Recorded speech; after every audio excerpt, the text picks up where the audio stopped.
Praise the Lord, glory to Jesus. भजन संहिता 47 में लिखा है, हे देश देश के सब लोगों तालियां बजाओ, ऊंचे शब्द से परमेश्वर के लिए जय जयकार करो, क्योंकि यहोवा परम प्रधान और भय योग्य है। वह सारी पृथ्वी के ऊपर महाराजा है।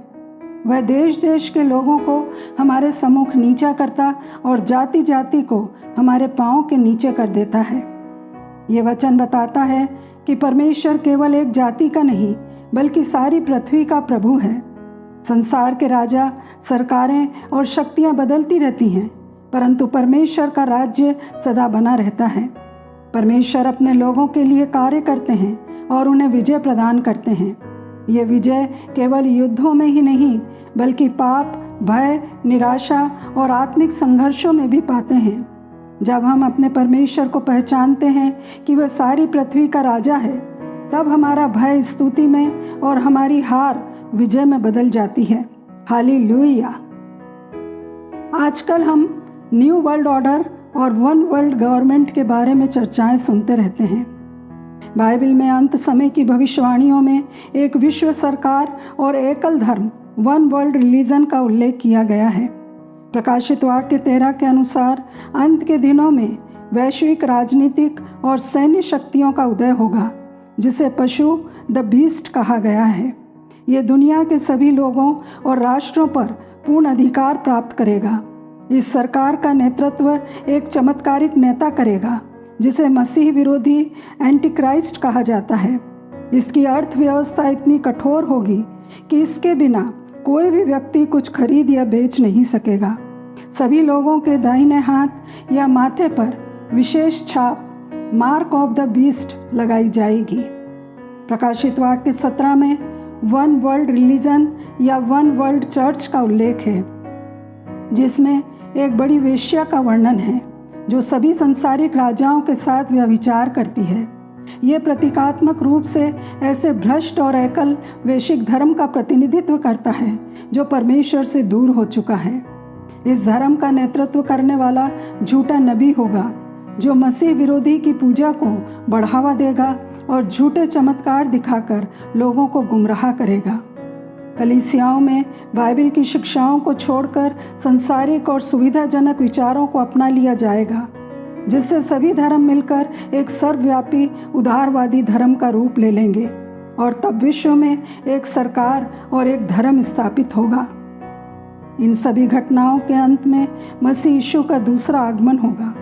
वे इन सभी झूठी ताकतों को पराजित करेंगे और पृथ्वी पर अपने शांति के राज्य की स्थापना करेंगे।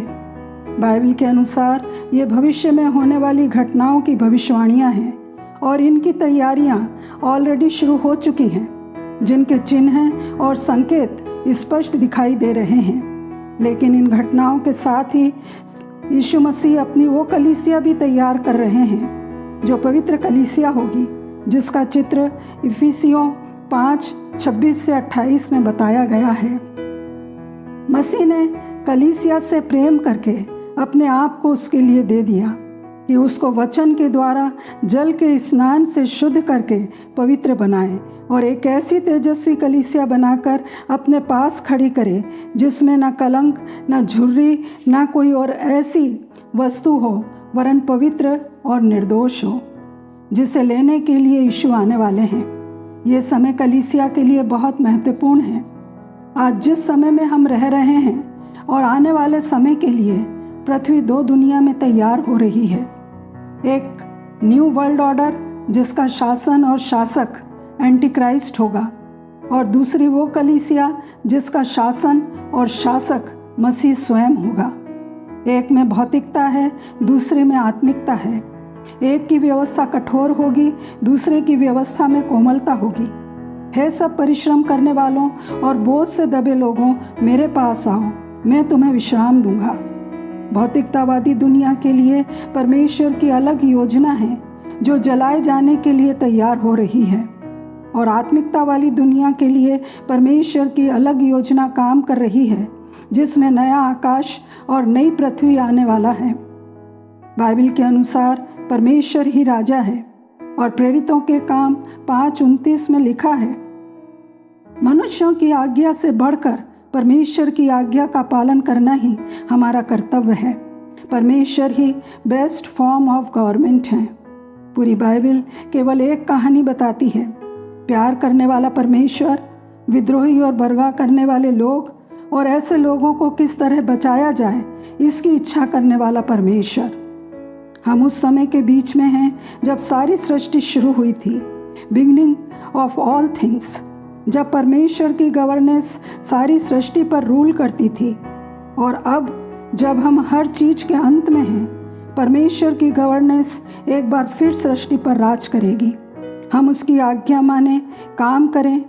संसार का राजा चाहे कोई भी हो, हम आशा रखें कि हमारा राजा वापस आ रहा है। उसकी आज्ञा मानना हमारी फर्स्ट प्रायोरिटी है। दूसरा पतरस 3 उसके 7वें वचन से आगे के वचनों में लिखा है, वर्तमान काल के आकाश और पृथ्वी इसलिए रखे गए हैं कि जलाए जाएं, जिसके कारण आकाश आग से पिघल जाएगा और आकाश के गण बहुत ही तप्त होकर गल जाएंगे। पर उसकी प्रतिज्ञा के अनुसार हम एक नए आकाश और नई पृथ्वी की आस देखते हैं, जिनमें धार्मिकता वास करेगी।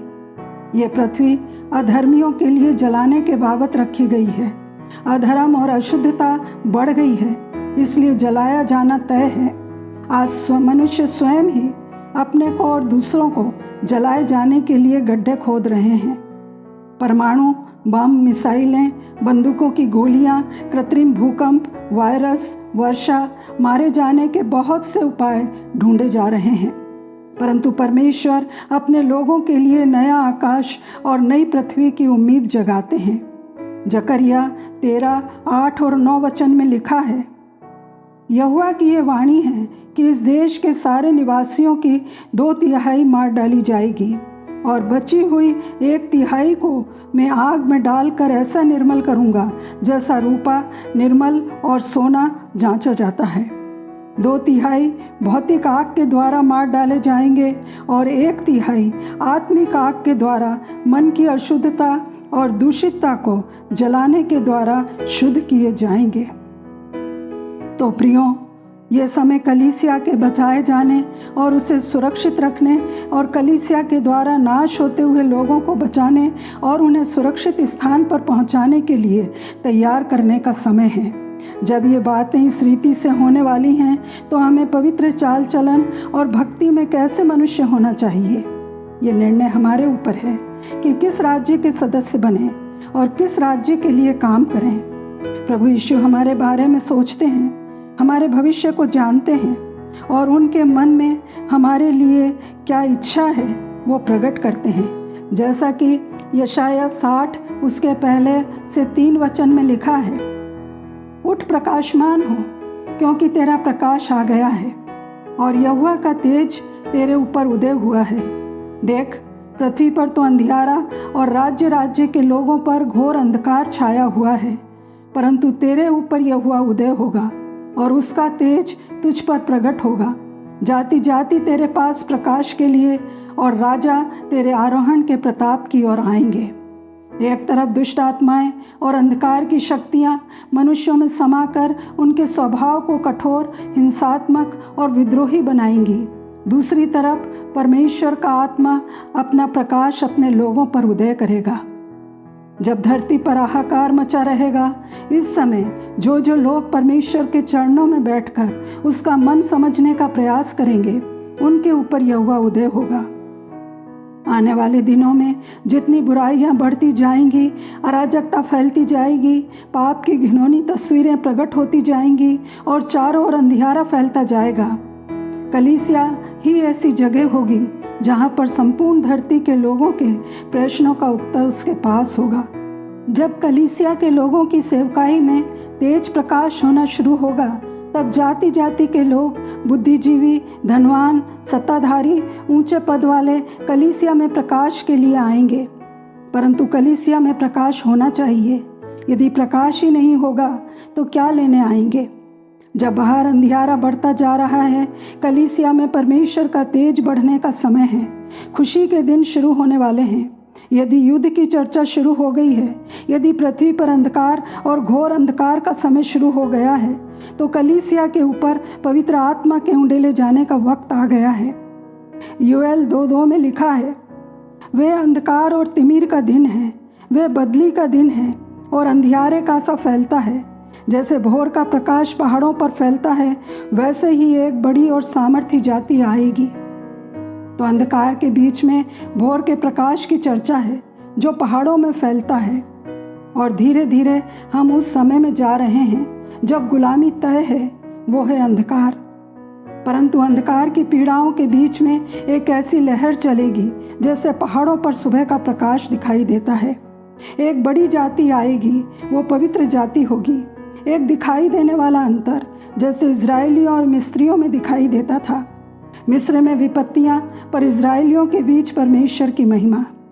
यीशु मसीह के आने से पहले कलीसिया को जो तैयार हो रही है, परमेश्वर उसी जगह पर ले जा रहे हैं। जो प्रभु के हैं उन पर अपनी महिमा प्रकट करेंगे। अंधकार बाहर होगा, हमारे आसपास भी नहीं आएगा। ऐसी सेना प्रभु खड़ी कर रहे हैं जिसके सेनापति वह स्वयं होंगे। चाहे धन में हो, तन में हो, अभिषेक में हो, पॉपुलैरिटी में हो, दिन हमारे शुरू होने वाले हैं।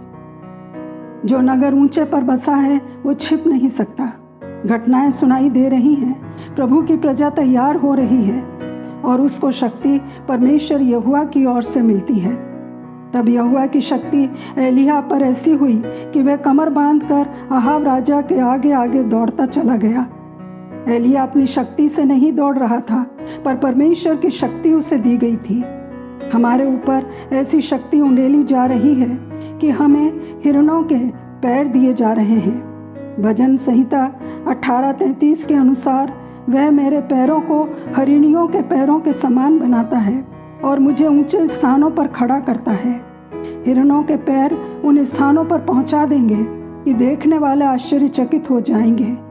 जैसे कि हम चले नहीं, हमने जोर से छलांग लगाई और मंजिल पर पहुंच गए।